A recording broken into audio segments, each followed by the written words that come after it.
Satu, dua, tiga. Jadi usulan yang diberikan oleh Bapak Amang sendiri bagaimana tentang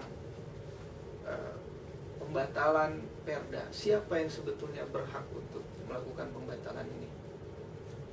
Kalau kita memperhatikan hierarki hukum dan perundang-undangan, itu semuanya harus kembali kepada undang-undang itu sendiri.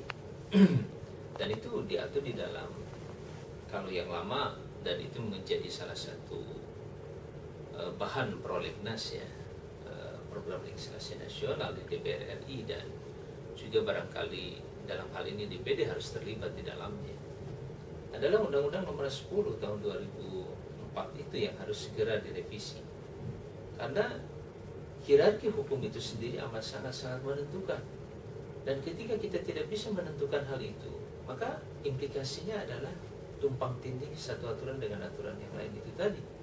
Nah, kalau saya melihat cara untuk mempercepat permasalahan ini selesai adalah dengan segera merevisi Undang-Undang Nomor 10 tahun 2004 yang dikenal dengan Undang-Undang P3 ya. Jadi pembentukan perancangan perundang-undangan itu harus cepatnya, dan di dalam undang-undang tersebut nantinya dijelaskan tentang hierarki hukum, terutama letak peraturan pemerintah, apalagi keputusan menteri, peraturan menteri atau apalah namanya, dengan peraturan-peraturan di bawahnya.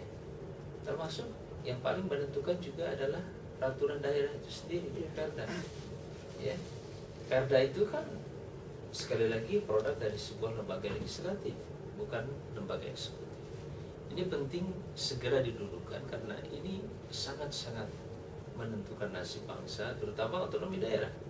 Jadi kalau ada tadi misalkan disinggung bahwa seakan-akan dalam proses ini ada pemberian otonomi yang setengah hati, itu bisa dipahami ya, bahwa dari satu sisi daerah dipersilakan untuk mengatur tentang daerahnya, tetapi pada kenyataannya daerah selalu terikat oleh berbagai aturan-aturan di atasnya yang kadang-kadang tidak merepresentasikan kepentingan daerah itu sendiri.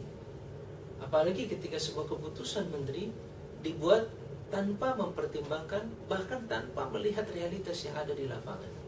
Dan itu sudah terjadi dan banyak sekali menjadi komplain dari pemerintahan daerah terhadap keputusan-keputusan menteri terkait.